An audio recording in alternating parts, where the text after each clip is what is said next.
Assalamualaikum warahmatullahi wabarakatuh. Jumpa lagi di channel Melani Busroni. Kali ini kita akan berbagi bagaimana teknik dasar pijat shiatsu. Namun sebelum kita lanjut ke materinya, bagi yang belum subscribe, silahkan subscribe dulu, like, komentar, dan share ke sosial media teman-teman semua. Oke, kita langsung ke materinya. Pijat shiatsu adalah suatu metode kedokteran timbul yang melakukan pemijatan dengan cara vertikal. Shiatsu dapat menyembuhkan berbagai macam penyakit non-virus. Perbedaan shiatsu dan massage: shiatsu lebih identik ke arah pengobatan, sementara massage lebih identik ke arah sport. Oke, kita langsung ke materinya. Ada berbagai macam teknik dalam pijatan shiatsu, yaitu ada istilah pertama busatsu, yaitu usapan. Yang kedua ada haaku, yaitu dengan cara menggenggam, mencekram seperti ini haaku. Kemudian ada susoatsu. Susoatsu itu menekan dengan telapak tangan seperti itu. Itu susoatsu. Kemudian ada ryo susoatsu, itu menekan dengan telapak tangan bergantian seperti ini. Ini ryo susoatsu. Kemudian ada boshiatsu. Boshi itu menggunakan jempol tangan. Boshiatsu. Kemudian ryo boshiatsu berarti melakukan dengan tekanan dua jempol bersamaan. Kemudian ada hiji. Hiji itu menggunakan siku, siku itu namanya hijiatsu. Kemudian ada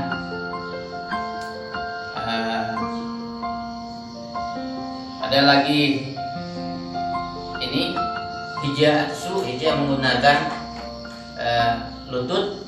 Ada sukain atsu. Kemudian ada ashibumi menggunakan telapak kaki. Oke. Pertama, yang paling penting kita ketahui apabila kita ingin mendalami dunia pijat, yaitu berdasarkan ilmu kedokteran. Satu, kita harus betul-betul memahami ilmu anatomi. Jadi struktur tulang harus kita ketahui, yang mana fossa, yang mana foramen, yang mana processus, dan tulang-tulangnya posisinya bagaimana, yang namanya iga di mana, humerusnya di mana. Jadi kenapa kita mesti belajar ilmu anatomi?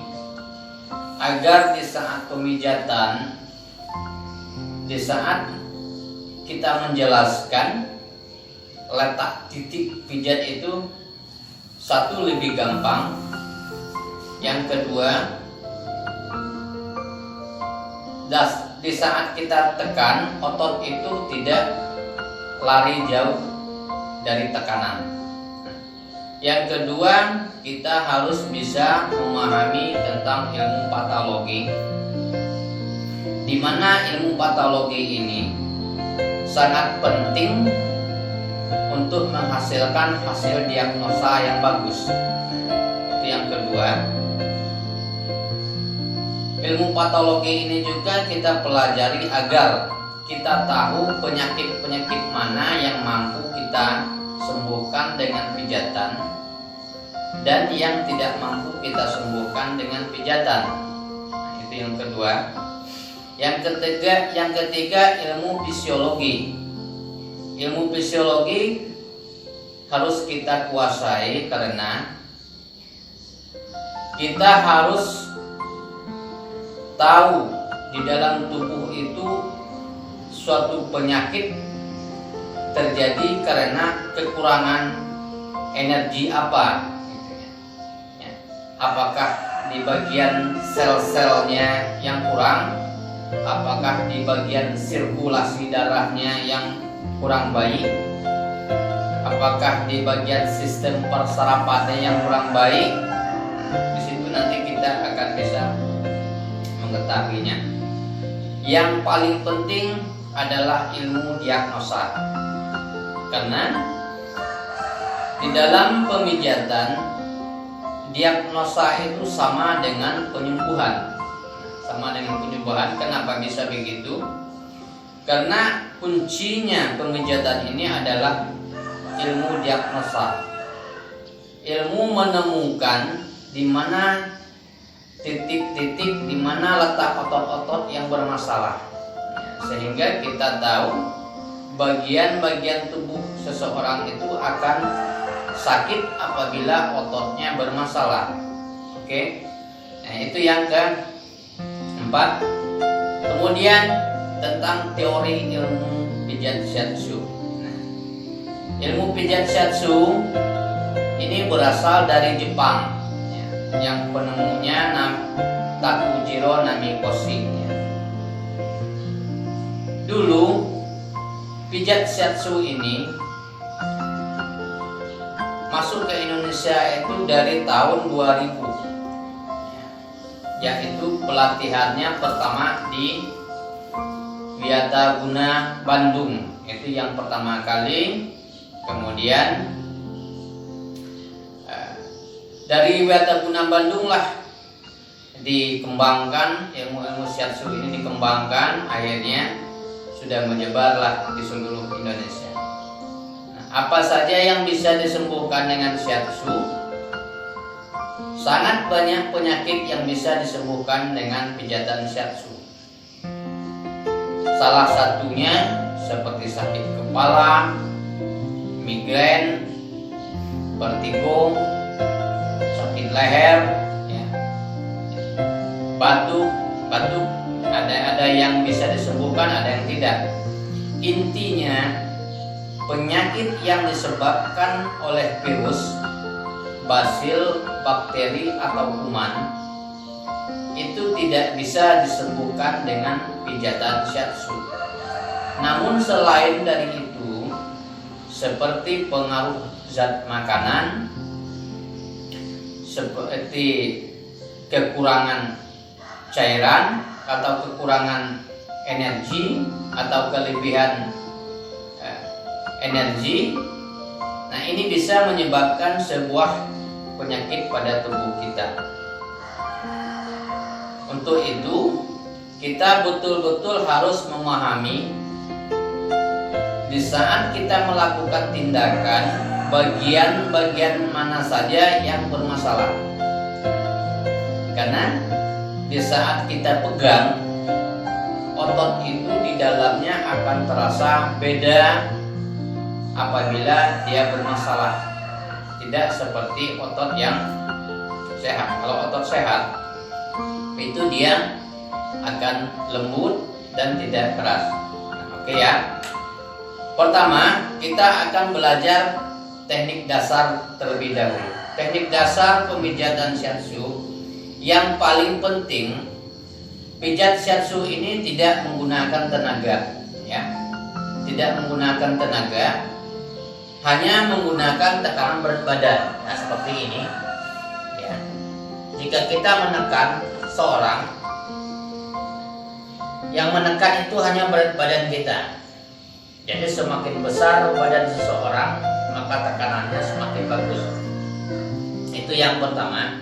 Yang kedua, untuk mendapatkan sebuah hasil yang bagus, sebuah tekanan yang bagus, maka kita harus melakukan tekanan secara vertikal. Harus lurus ya, secara vertikal. Jadi apabila kita tekannya secara vertikal, Jadi tekanannya itu pasti akan lebih terasa dan lebih mantap. Itu yang pertama.